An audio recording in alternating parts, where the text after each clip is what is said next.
menjadi anak Tuhan yang tinggi martabatnya. Amin. Semua baca, 1, 2, menjadi anak Tuhan yang tinggi martabatnya. Amin. Sudah tentu Dia yang menjadikan. Saudara, kalau saudara datang dan Tuhan tolong kerjakan hamba, tubuh, jiwa, dan roh hamba, cara berpikir hamba, berbicara, tingkah laku hamba, please kerjakan hamba. Maka saya percaya kita akan dijadikan anak Tuhan yang mempunyai martabat tinggi. Amin. Mari kita akan baca Ayub pasal yang ke-36 ayat yang ke-7. 1, 2. Ia tidak mengalihkan pandangan matanya dari orang benar, tetapi menempatkan mereka untuk selama-lamanya di samping raja-raja di atas tahta, sehingga mereka tinggi martabatnya. Amin. Sehingga mereka tinggi martabatnya. Amin. Siapa mereka? Katakan, termasuk saya. Siapa mereka? Saudara, ayo kita beriman. Ini perjanjian Allah, ini bukan pekerjaan yang gampang, manusia tidak bisa. Dan ini adalah firman Tuhan. Para kekasih, perhatikan sekali lagi, ia tidak mengalihkan pandangan matanya dari orang benar. Berarti dia selalu fokus. Saudara, bagaimana saya tidak fokus? Gak ketemu dong. Coba perhatikan, dia maha pencipta, dia maha hebat, namun dia fokus untuk orang benar. Saudara, jadi kalau saudara tidak bisa fokus, saudara hanya kepikiran terus mengenai soal pergaulan, mencari popularitas, mencari empati dan simpati orang, mencari uang dan keuntungan belaka. Saudara, kalau engkau tidak fokus, bagaimana engkau ketemu? Benar dong, saudara. Itu sebab Anda dan saya harus fokus. Kalau dia fokus pada orang benar, aduh Tuhan, hamba mau jadi orang benar deh, supaya engkau fokus dalam hidup hamba, dan hamba fokus kepadamu. Orang yang tidak bisa fokus kepada Tuhan, begitu banyak cita-citanya meleset belaka. Begitu banyak yang baik yang Tuhan siapkan dari sorga, tidak kena buat dia, kena kepada orang lain. Saudara, itu sebab semua katakan, saya harus fokus mata rohani saya kepada Kristus. Karena dari Dialah saja datang martabat yang tinggi. Amin. Saudara mau demikian? Ya, ini firman Tuhan mengatakan demikian, ya. Jadi Anda dan saya akan dibikin martabatnya tinggi. Saudara, supaya apa? Supaya saudara fokus. Kamu baru dapat sedikit, anakku, ya. Aku memberkati kamu baru soal keuangan. Yang lain baru soal kesehatan. Yang lain baru soal ini, soal itu segala macam. Anaknya ditata dulu oleh Tuhan. Dirinya sebagai orang tua, nanti menjelang dia tua barangkali. Saudara, tetapi Tuhan sudah mengatur semua infrastruktur lebih dulu. Semua yang di bawah lebih dulu. Supaya saudara mempunyai satu pondasi yang baik untuk dibangun mulia dan bermartabat tinggi. Sebab itu saudara yang percaya pada firman, katakan, terima kasih Bapa, saya mau lebih fokus kepadamu sejak hari ini. Amin. Izinkan dia bekerja. Izinkan dia bekerja pada Anda. Sehingga Anda tidak perlu menangis, meraung dalam doa. Engkau tidak perlu lagi kecewa. Karena dia menyediakan pekerjaan yang luar biasa dalam hidup kita. Katakan amin. Saudara, siapakah orang yang tinggi martabatnya? Yaitu orang yang mata Tuhan tidak dipalingkan dari dia. Mata Tuhan terus kepada dia. Ini orang dalam tempo singkat, kayak apapun mustahilnya. Maafkan saya, mungkin dia cacat, mungkin dia sangat miskin, mungkin dia sangat tersisihkan karena latar belakang yang saya kemukakan tadi. Sekalipun, katakan, sekalipun demikian, bagi orang yang dipandang oleh Allah akan diberi martabat tinggi. Nah, ini sekarang gimana caranya? Tuhan, jangan kau palingkan ya wajahmu dan matamu Tuhan dari hamba. Tolong please, do not move your eyes from upon my head. And make something good in my life and my future as well. I ask you, not see to others firstly, but to me firstly. Kalau setiap saudara memohon hal ini kepadanya, maka dia akan memberikan pandangan kepada engkau. Pandangan kepada engkau. Pandangan kepada engkau. Saudara, semua menjadi utama di mata Tuhan. Saudara pikir Tuhan cuma pada satu waktu melihat satu orang saja? Tidak. Dia mampu dalam sekelebat dia melihat begitu banyak orang. Dan semuanya dia pandang. Saudara, itu sebab kalau saudara merasa aku tidak mampu sendiri, ini usaha seorang manusia lemah, bisa. Tuhan, hamba juga mau memandang engkau terus. Hamba tidak punya harapan pada yang lain, tidak. Hamba mau taruh kepada engkau saja. Persoalan hamba begitu banyak, begitu runyam. Dan kelihatannya semua persoalan hamba ya adalah persoalan-persoalan yang mustahil diselesaikan. Tetapi hamba mau melihat engkau. Karena engkau berjanji, engkau tidak akan mengalihkan pandanganmu dari hamba. Ini satu harta yang luar biasa yang saudara harus tahu. Bahwa engkau dipandang, engkau dilihat, dan engkau tidak akan mata Tuhan mengalihkan daripada engkau. Saudara, tinggalkan semua masalah-masalah saudara yang membuat saudara hanya bisa menangis, menunduk, minderwaarde, kurang pede. Engkau mundur dari Tuhan. Udah susah mundur lagi. Mau cari apa kau? Saudara, itu sebab seorang anak Tuhan, dia harus lebih dekat kepada Tuhan dalam situasi dan kondisi macam apapun. Supaya apa? Supaya Tuhan bisa memandang saya, memandang saudara. Tuhan menghargai kesetiaan orang. Tuhan menghargai ketika orang sadar, aku harus dekat kepada dia.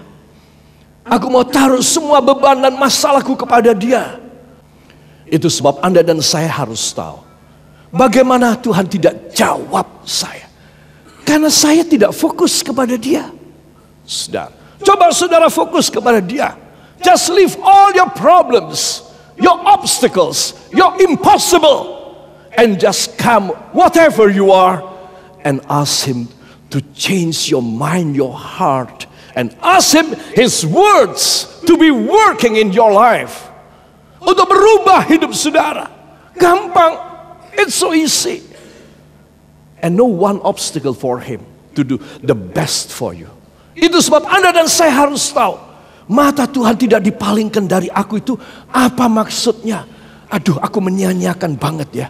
Tuhan tuh mau melihat aku selalu menghindar, aku selalu berbuat dosa terus. Aku mau jauh dari Tuhan, aku tidak semangat, aku malas. Dia tuh mau menyorot aku yang tidak karu-karuan.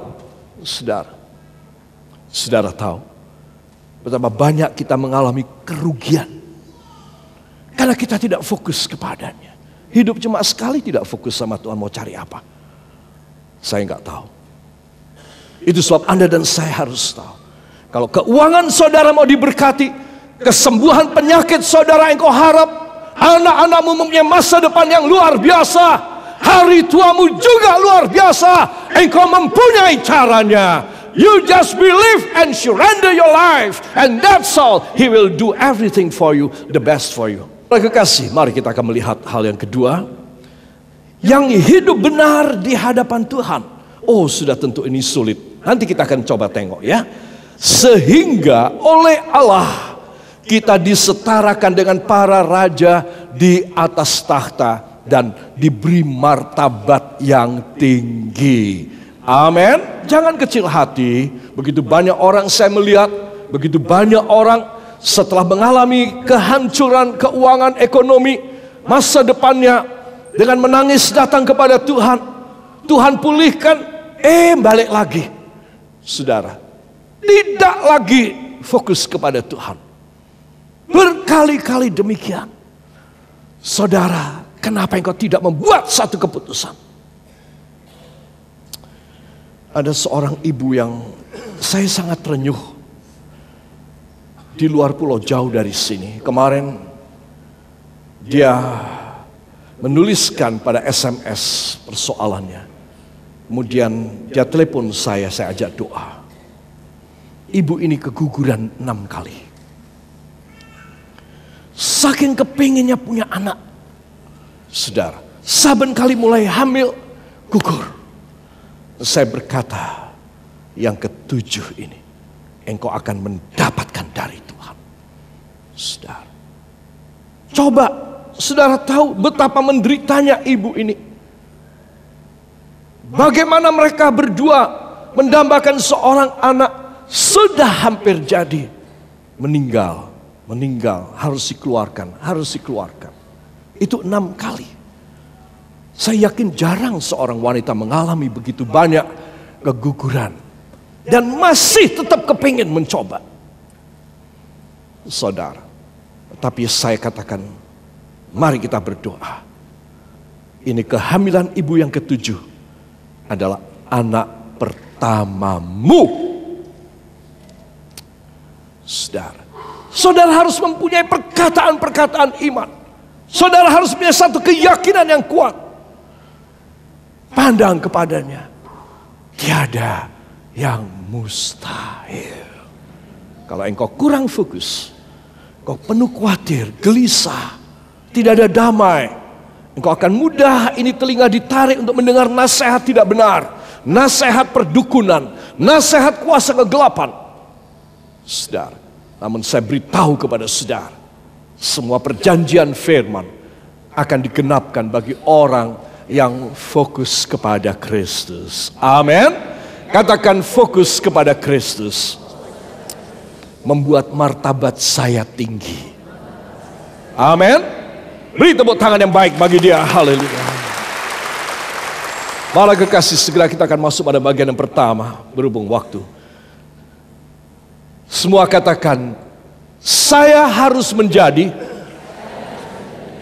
anak Tuhan yang mata Tuhan tidak dipalingkan dari saya. Wow, hebat sekali. Jadi saudara, ini loh, kita mau, Tuhan ini, saya sekarang mulai belajar fokus deh. Saya mau fokus kepadamu Tuhan, tolong. Engkau jangan mengalihkan pandangan ya Tuhan. Tolong bimbing hamba supaya hamba bisa fokus kepadamu. Tuhan bilang, oke, aku tidak akan memalingkan mataku dari kamu. Saudara, mari kita akan membaca ayat yang pertama. 1 Petrus 3 ayat yang ke-12. Tolong dibuka di Alkitab saudara lebih dahulu. 1 Petrus 3 ayat 12. Siap? 1, 2. Sebab mata Tuhan tertuju kepada orang-orang benar, dan telinganya kepada permohonan mereka yang minta tolong. Tetapi wajah Tuhan menentang orang-orang yang berbuat jahat. Amin. Saudara, lihat. Di sini kita membaca sebab mata Tuhan tertuju kepada orang benar.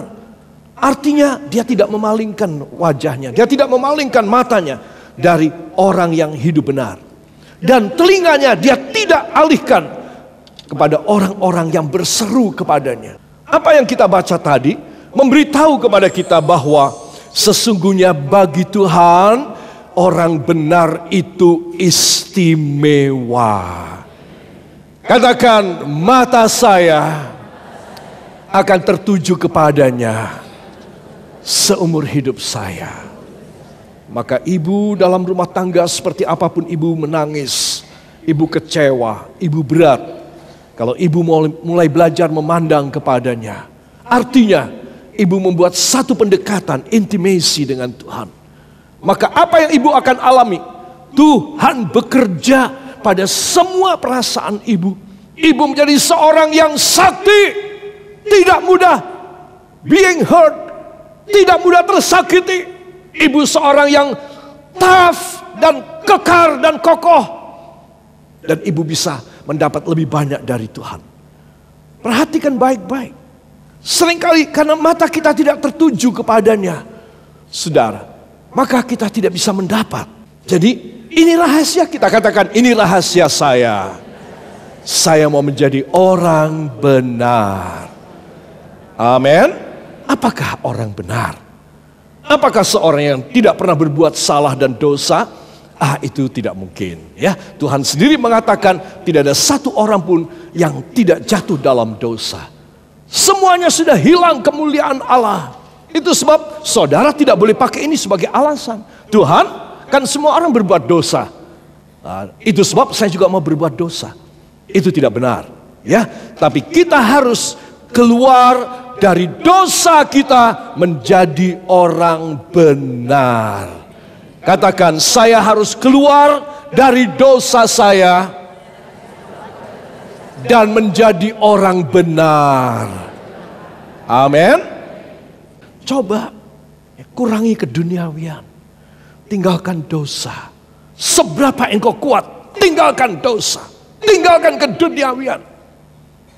Supaya apa? Tuhan makin banyak memberi dalam hidup saudara. Belas kasihnya, kemurahannya yang luar biasa, saudara bisa menerima dalam hidup saudara. Katakan luar biasa. Para kekasih, kemudian tadi kita melihat saudara di dalam ayat yang kedua, apa maksud pandangan mata Tuhan kepada orang benar itu maksudnya apa? Ya saudara, ada sebuah ayat dalam kitab suci dalam 2 Tawarikh pasal yang ke-16 ayat yang ke-9a. Mari kita akan baca. 1, 2. Karena mata Tuhan menjelajah seluruh bumi untuk melimpahkan kekuatannya kepada mereka yang bersungguh-sungguh hati terhadap Dia.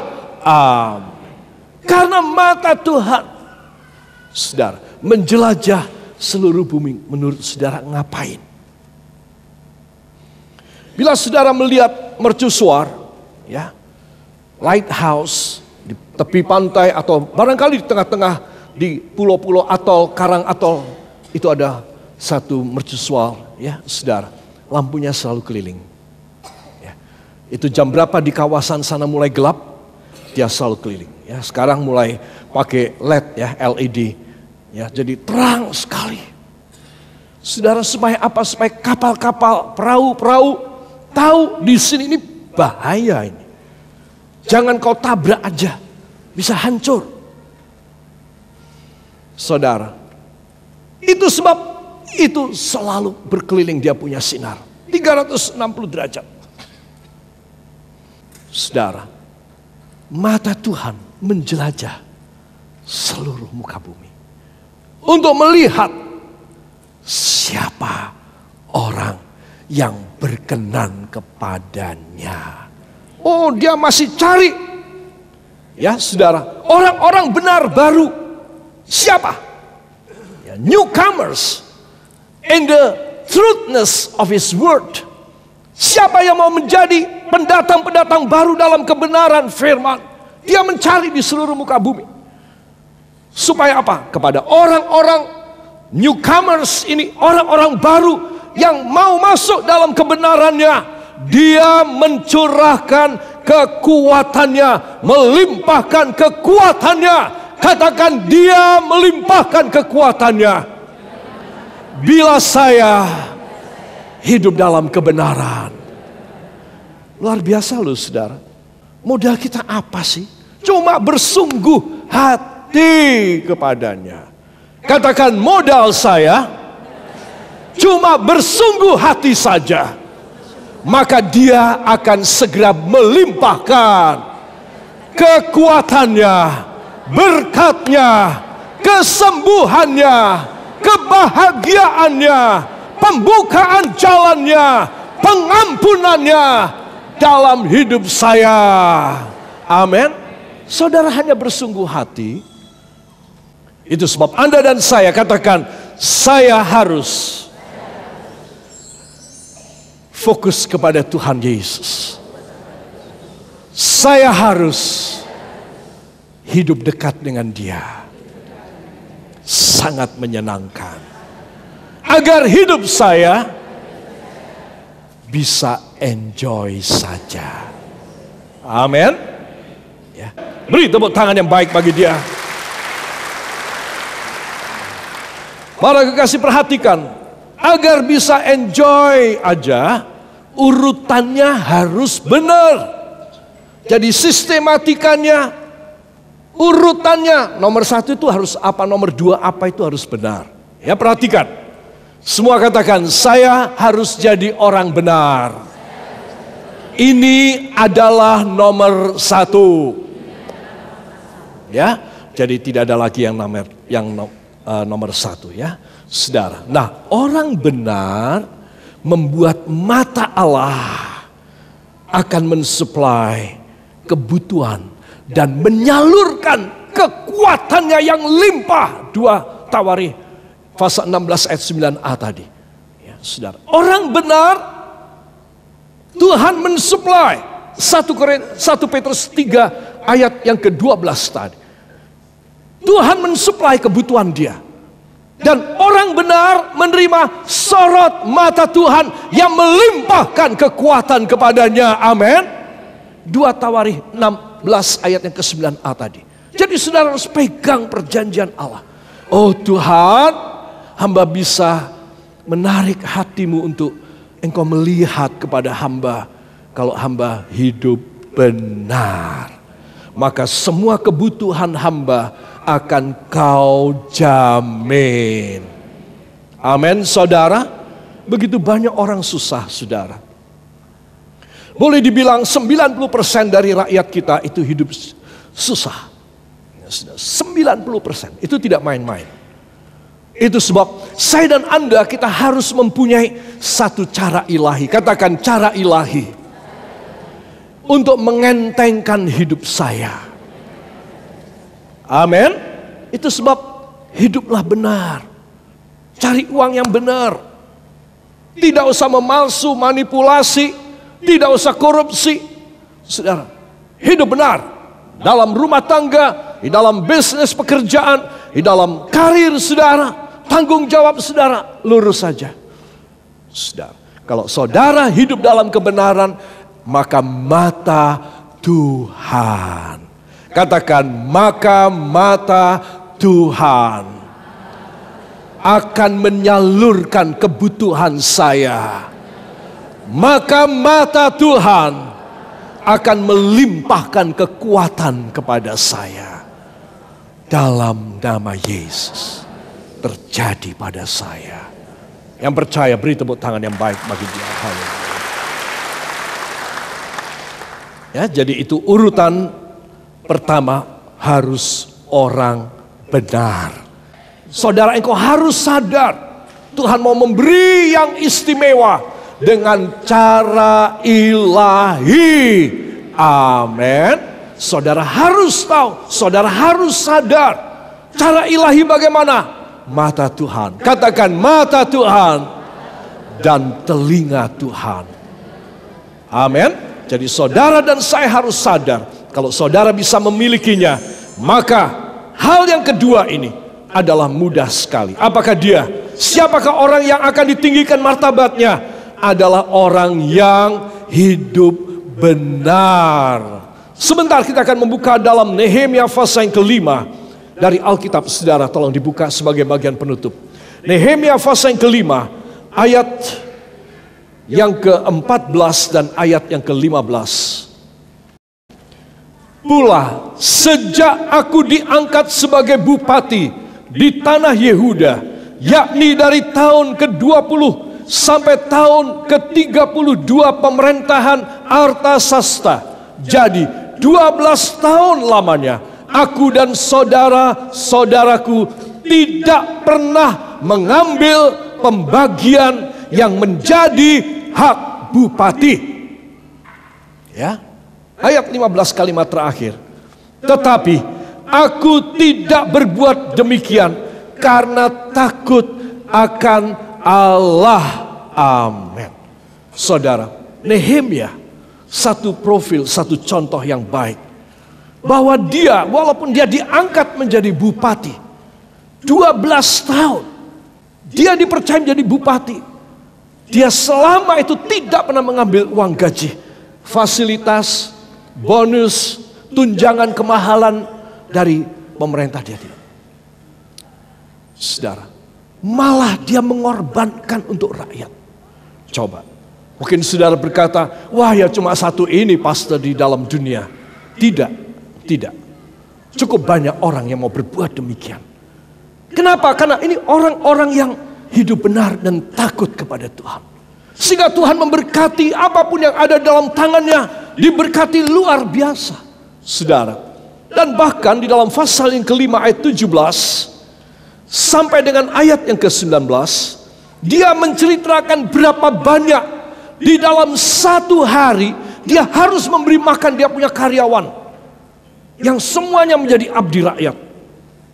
Ya, saudara, kalau saudara mau mendaftarkan diri, mencalonkan sebagai anggota DPRD, DPR RI, kepala daerah, engkau harus baca ayat ini supaya engkau menjadi pembantu dan pelayan masyarakat yang baik dan bukan sebaliknya.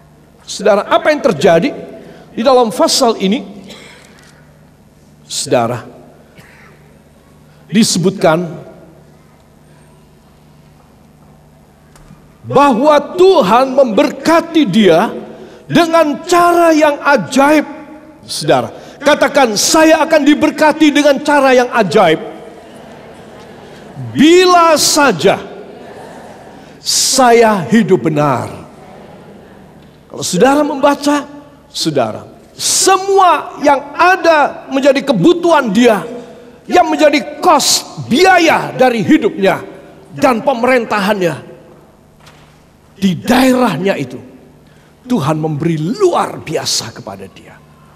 Itu sebab kalau saudara berkata, saya tidak mungkin hidup benar Pak Gembala, karena semua lingkungan saya macam begini. Tidak, saya tidak percaya engkau bisa hidup benar. Saudara, sekarang masalahnya mau apa tidak? Kalau saudara mau, katakan, bila saya mau, Tuhan menyorotkan kekuatan buat saya yang berlimpah-limpah. Doa saya dikabulkan, maka saya mempunyai martabat tinggi. Itu sebab siapa yang mau hidup dalam kebenaran, angkat tangannya, pejamkan mata, katakan bersama hambanya, Tuhan Yesus, mulai saat ini hidup saya hanya tergantung pada kemurahan-Mu.